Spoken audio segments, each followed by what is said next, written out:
So what is your story, and how does it affect your understanding of your own life? We'll discuss that coming right up.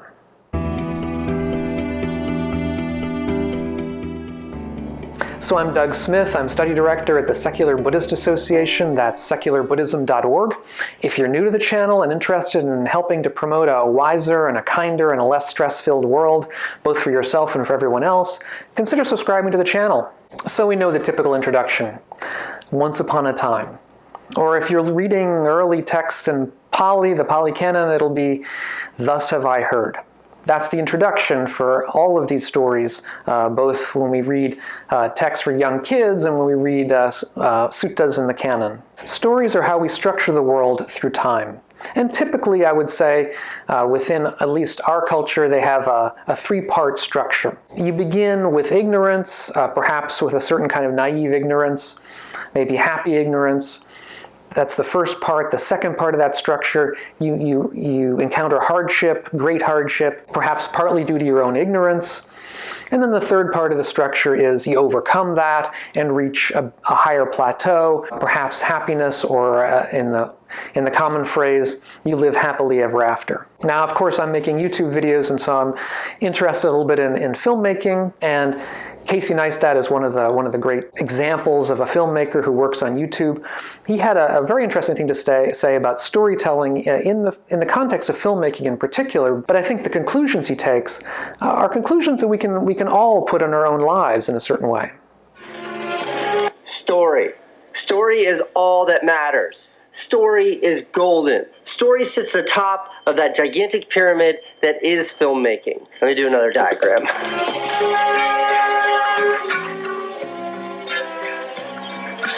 Story is king. Everything serves the king. All of this is just here to serve the story. Defining what a story is really, really hard to do.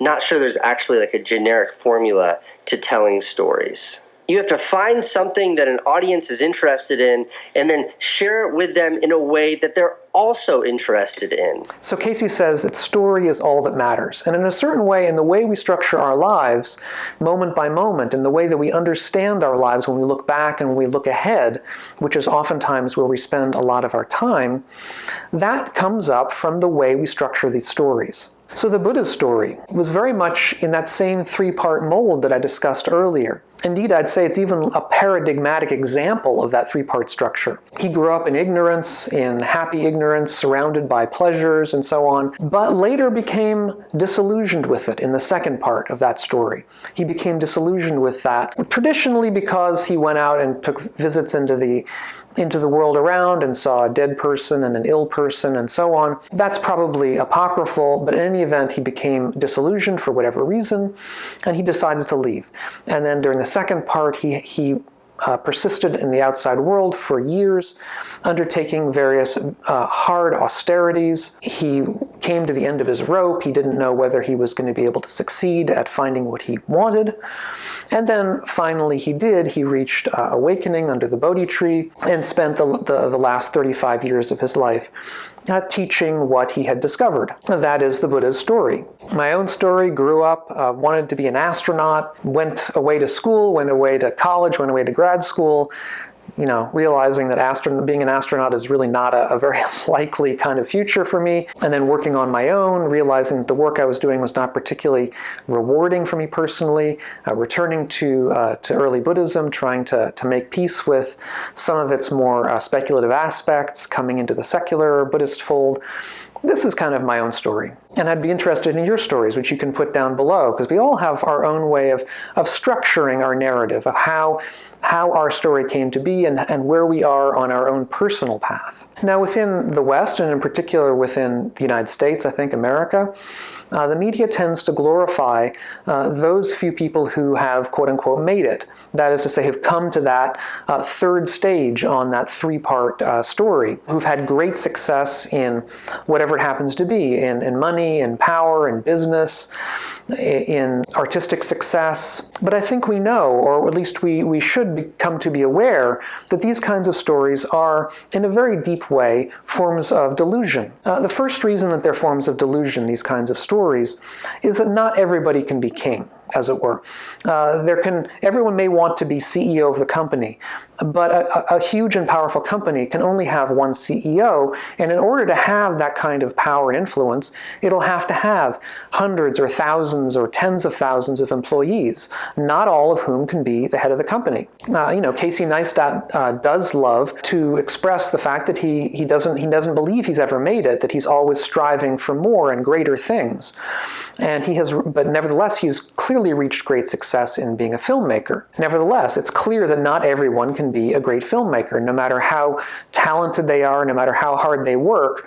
Many people simply will not be able to make it. There aren't enough spots for great filmmakers in the world. Or in other words, not everybody can be king. And secondly, the other delusion in this part of the story of having made it, we can refer back to what I discussed earlier as the narrative of happily ever after in that third stage. We all know from children's stories, the prince and princess come together, they get married, and they live happily ever after. In fact, that is delusion. We all know that that's delusion. They may have a few days, a few weeks, a few months, if they're lucky, a couple of years of happiness, but there are always new challenges to overcome. Again, one of the reasons why Casey Neistat himself doesn't believe you ever really made it.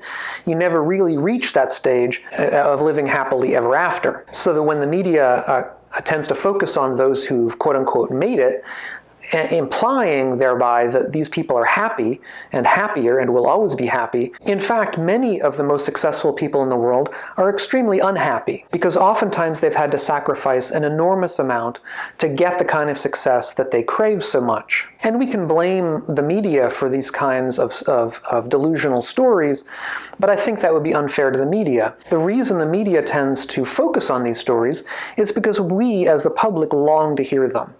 We strive after them. We crave them, both for ourselves and for our loved ones. And indeed, many of us live our lives according to that story, or believe that we are living our lives according to such an American success story, even though we may understand at some level that it's delusional. I would say the usual story for most people is that when we're young, we have high hopes for ourselves, high hopes for what we're capable of, and then at some point along the line, we reach a stage of disillusion. We understand that those high hopes really were never very likely. They were never very reasonable. I mean, for example, being an astronaut is really not a particularly reasonable kind of result for oneself. And we can all say, well, if you have the dedication and put the time into it and the effort, you could reach that.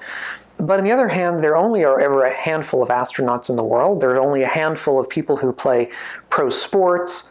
And so the notion that your average high school or college football player or basketball player should devote their entire high school or college career simply playing a sport that they will have a vanishingly small chance of ever making a living in is perhaps an unreasonable kind of goal.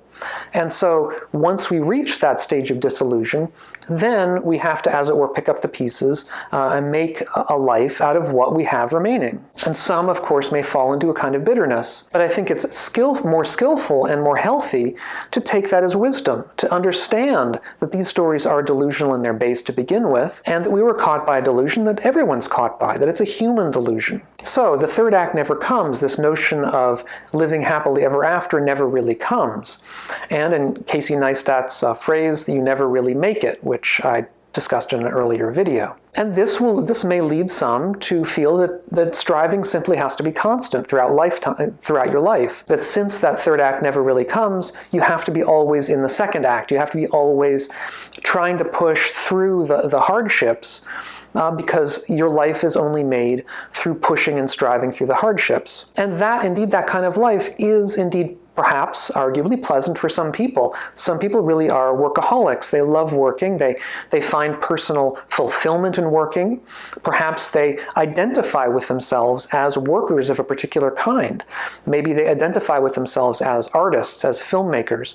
And so insofar as they are realizing that kind of work, they feel fulfilled because of their self-identification with that particular pastime. But as I think we all realize from Buddhist teaching, the problem is identification. Once we identify with things, we're opening ourselves up to pain and unpleasantness. That's not itself necessary. It's an unnecessary pain. For example, we will all reach a time in life, or at least, let's say, most of us will reach a time in life when we really can no longer strive, when we're no longer physically capable of doing whatever it was, when we're no longer mentally capable, perhaps when we're no longer socially capable for whatever reason. Maybe we lose a job, our job requires physical effort or a certain kind of mental effort. And insofar as we identify with that particular position, that particular job, that particular undertaking, once that dries up, I think we all know of cases where people who lose a job when they're later on in life don't survive it.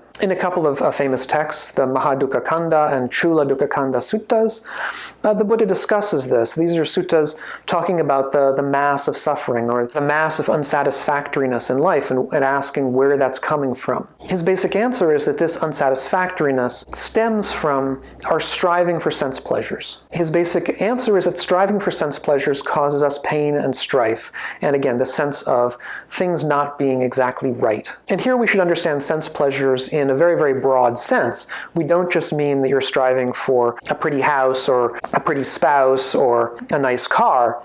It also means a pretty lifestyle. It also means pretty thoughts. It may involve the nice thoughts that come from being in a position of power. It may come from the nice thoughts from being praised by other people. It's the kind of worldly gain that we are after when we're after this kind of success, whether it be monetary or having to do with power or having to do with simple artistic success of some kind.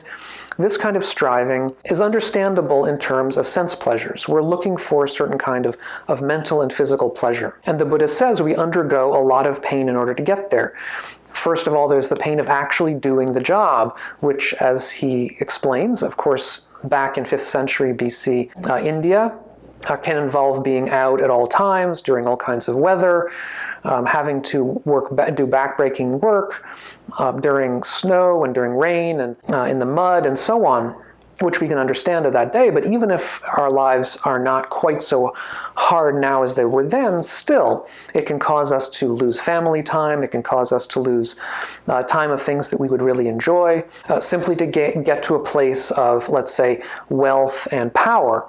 And then once we achieve that wealth and power, however it's understood, there's then the additional problem of clinging to that, of maintaining it against people who would take it away from us, either simply by force, or by elections, or by boardroom coups, or by a bad stock market, or whatever it happens to be. There's always something that's going to get in the way once you have something that might try to take it away from you. And all of this causes its own stress, its own level of stress. And if we're an artist, maybe a bad review or a run of bad reviews, these can all lead to a bad result. And some of these problems are due to our householder lifestyle. That is to say, we're not monastics, but we're householders. In one of these suttas, the Buddha talks to Mahanama, who is a Sakyan, that is to say from the Sakya tribe, like the Buddha. He's a householder, he's a layman.